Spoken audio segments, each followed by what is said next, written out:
chair's a bit low. I do apologise for this. Hello, worms. It's the weekend. It's the weekend. I've got a bit of a time to myself the afternoon, so I thought I'd put together a little edited video about the issues facing non-binary people in Britain at the moment, and its impact on probably other things around the world.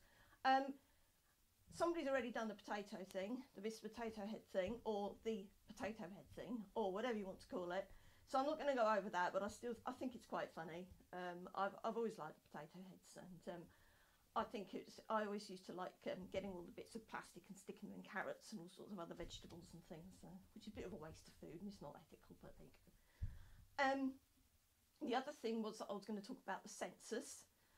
In the UK, which is now going to allow people who don't identify as their sex at birth to put what sex I identify as, which is really good, because I live in a rural area and I don't know any other trans people around here, and I don't know if non-binary even counts as trans. Really, I'm still not in that. I still can't work that out in my own head. I'm not saying I'm not in the camp that believes it is or it isn't. It's not something that I've thought about myself, really, because I'm 50, and this is all a little bit baffling to me and a bit new, and it's not something I can talk about with my friends and family because they're all of the wrong generation. So it's really important that trans people are recognised in the community, and that, you know, things are going to be set up for trans people and non-binary people and whatever, and for us to sort of, for people, especially in rural communities, to realise that we're out there, and you know, and then we won't feel so alone, and we'll have things done for us, which is great. The other thing is another thing which involves non-binary people, which is a bit concerning actually, because it's going to be co-opted by the transphobes and the TERFs. Is the possible merging of the best female actress and the best male actor as one prize, which is, I don't think, a particularly good idea. I mean, if they have like a joint, if they have something that's inclusive but doesn't mean that two people are vying for the same award, that would be better, really. And obviously I'm going to explain that later in the story and the article.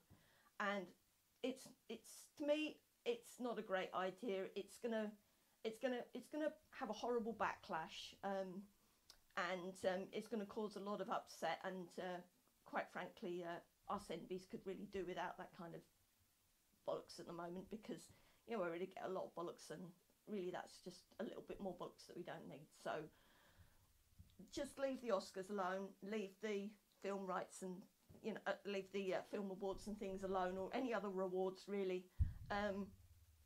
You know, it's bad enough that people complain about trans athletes. We don't want to have that problem in the film industry and the TV industry as well. So I think let's leave that as it is, or maybe have a third option. You know, like the census, you can be male, you can be female, or you can be whatever else. You know, let's just have a third gender option for the Oscars and film awards, and then nobody's left out. You know, we don't need to make it an us or them situation. We really don't. It's harmful. It's not progressive, and it's going to be really dangerous. It's going to be a lot of problems for non-binary people and trans people, so we really need to be careful about that one. So anyway, I'm going to hopefully release this video soon. I've got a lot of editing to do. I'm trying something new, so bear with me if it sounds a bit rubbish. So thanks a lot then, bye.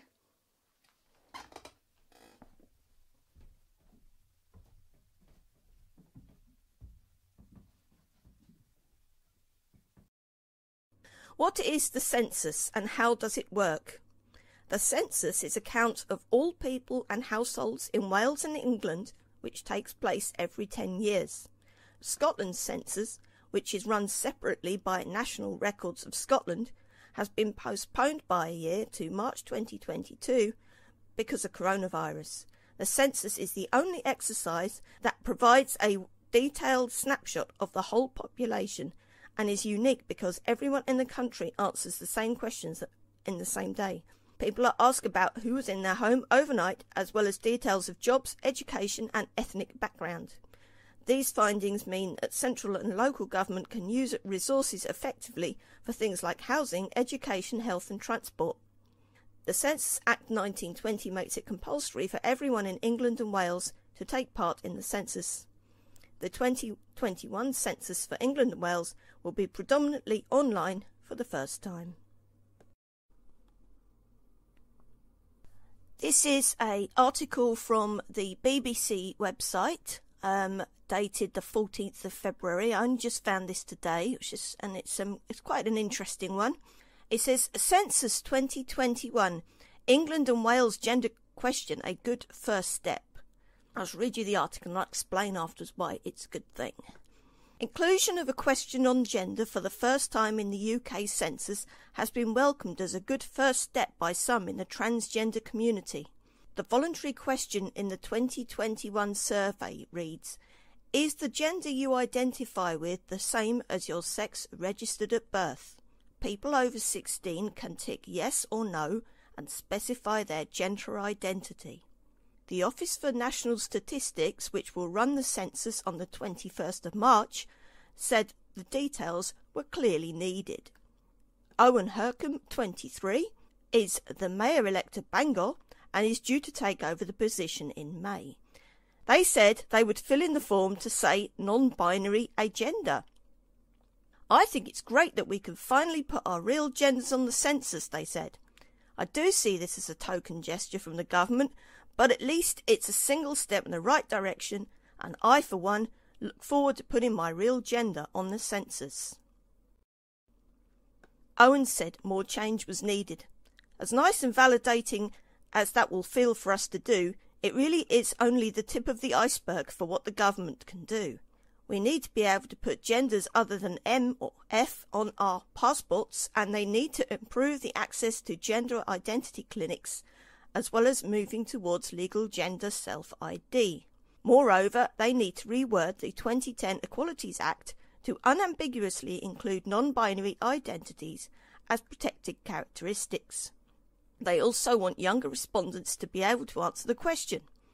People begin to know what their gender is from way below the age of 16, so the fact this option won't be available and excludes trans and non-binary children is inherently discriminatory. Sash Appen is a trans activist from Cardiff and said she would fill in the form to say trans woman. She also backs the idea of under 16s being able to answer the question.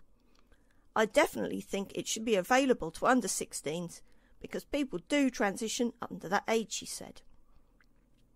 An ONS spokesman said the question was only being asked of people aged 16 and over because we anticipate gender identity data collected from persons below this age is likely to be of low quality.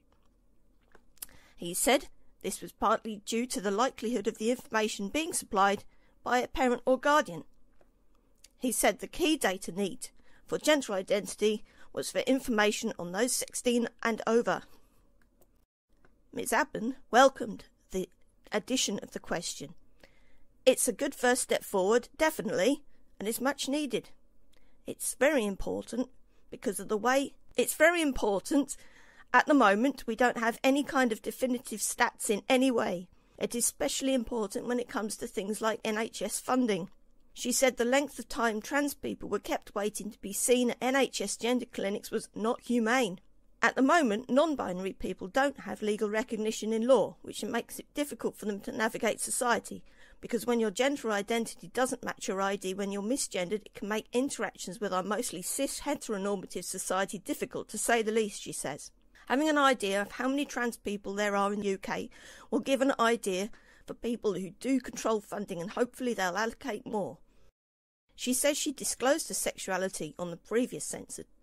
One thing I would worry is that people are answering the questions in a spiteful way. Transphobic tropes like, I identify as an attack helicopter and things like that. When and if that does happen, are they going to filter it out? If they are filtering out, are they actually going to have a trans person filtering out or someone who understands? An ONS spokesman said it would use an automatic system to process answers to many of the census questions where one can write in an answer, adding, "These tools will then be refined once census data is received to ensure that this data is being appropriately coded." He said the ONS had undertaken extensive research to ensure only genuine identities were recorded. The voluntary question on gender has now been included in this year's census for the first time, along with new guidance on how to answer the mandatory question, "What is your sex?" should be answered. The ONS said respondents should use the sex recorded on one of their official documents like birth certificate or gender recognition certificate. This has drawn criticism for some women's groups who fear the data gathered from this question could be compromised. Fair Play for Women, which posted on social media, an undefined number of people will be allowed to put the wrong answer to the sex question. This has alarmed scientists who need accurate data on sex. However, the organisation said the inclusion of the gender question in the census was a move welcomed by everyone. Stonewall, which campaigns for the equality of lesbian, gay, bisexual and trans people across Britain, said there was not currently an accurate figure for how big the trans community was, because there had been no research done that covers enough people to be statistically significant. Stonewall Cymru's campaigns, policy and research manager, Iestyn Wynne, said, I hope I pronounced that right. I live on the border of Wales. I hope I pronounced that right. Previous statistics about LGBT plus people have been little more than estimates, and the needs of experience of our community have been hidden, he said. Census data on age, ethnicity and a range of other characteristics have been key to showing inequality and the need for support, and the same will be true for tackling barriers LGBT plus people face. The ONS said, 3 years of evidence gathering by the ONS to inform the 2021 census showed that there is clear need for this information both at a national and local level. Without robust data on the size of the LGBT population at a national and local level, decision makers are operating in a vacuum, unaware of the extent and nature of disadvantage which LGBT people may be experiencing in terms of health, educational outcomes, employment and housing, and unable to design and monitor the effective policies to direct this. This is another article from the BBC News website, so this would be 5th of March. Excuse me, coughing. I've got a fluffy head on my microphone. Berlin Film Festival awards gender-neutral acting prize to Maren Eggert. I hope I pronounced that right. The Berlin Film Festival has awarded its first ever gender-neutral acting prize to Maren Eggert. The new award, which was announced by the festival last August, means both male and female actors now compete in the same category. German actress Eggert won for her performance as a museum researcher in the sci-fi comedy I'm Your Man. Berlin's decision to merge the categories could have a knock-on effect on other film awards ceremonies. The idea has previously been welcomed by screen stars such as Kate Blanchett and Tilda Swinton, but also has sparked heated debate. Mariette Reisenbeek, I apologise for that terrible pronunciation, director of the Berlin Film Festival, said genderless award was intended to spark further discussions about gender justice. Could Oscars do the same? It may only be a couple of times before major awards ceremonies merge their acting categories, but this is more complicated debate than it looks. For starters, it's unlikely that a group of Hollywood stars, probably the most self-involved and self-congratulatory group of people in the world, would be enthusiastic about halving the number of awards they give themselves every year. More importantly, it could actually be a disadvantage for actors who would currently be recognised. Let's take an example. Suppose last year's 2 Oscar winners for Best Actress and Actor, Renée Zellweger and Joaquin Phoenix, had competed in one big overarching category. Now suppose Phoenix won. That means a woman, who would otherwise rightfully have taken home a trophy, would have been left empty-handed. In the current climate, it's not hard to imagine the scandal if, in the long term, a decision like this led to a repeated loss of recognition for worthy winners, particularly women. So while some will argue gender-neutral categories are socially progressive, they will also have unintended consequences. It could, interestingly, lead to a battle between two different factions of equality campaigners. At the same time, the changing societal landscape needs to be considered. Trans people aren't discriminated against by the current model. Laverne Cox would certainly qualify for Best Actress, for example, but gender-neutral people are. The existing situation leaves gender-neutral actors without a category to apply for, and awards bodies will be eager to rectify that in the future as more people identify as such. All things considered, it's a complicated debate with no easy answers. It will be fascinating to see whether the BAFTAs, Oscars, Globes or Emmys follow Berlin's lead. Most arts and entertainment events, including the Oscars, the BAFTAs, the Grammys and the Brits, all still have separate award categories for males and females. In 2019, the Brit Awards said they will review the way that they distribute prizes, with one option being the abolition of separate male and female categories. In September, speaking at the Venice Film Festival, Tilda Swinton said she was really happy to hear of Berlin's decision, as the idea of gendered prizes was outdated, adding that it was pretty much inevitable that everyone will follow. In every sense, dividing people up and prescribing a path for them, whether we're talking about gender or whether we're talking about race or about class, she said, it's just such a waste of life. Kate Blanchett at the same event noted how she had always referred to myself as an actor as opposed to an actress. I am the generation where the word actress was used almost always in a pejorative sense, she said, so I claim the other space. Back in 2017, Emma Watson won the MTV Movie and TV Award for Best Big Screen Actor, the first gender-neutral prize the ceremony had given out. In her acceptance speech, the actress says winning the prize for her role in Beauty and the Beast was very meaningful.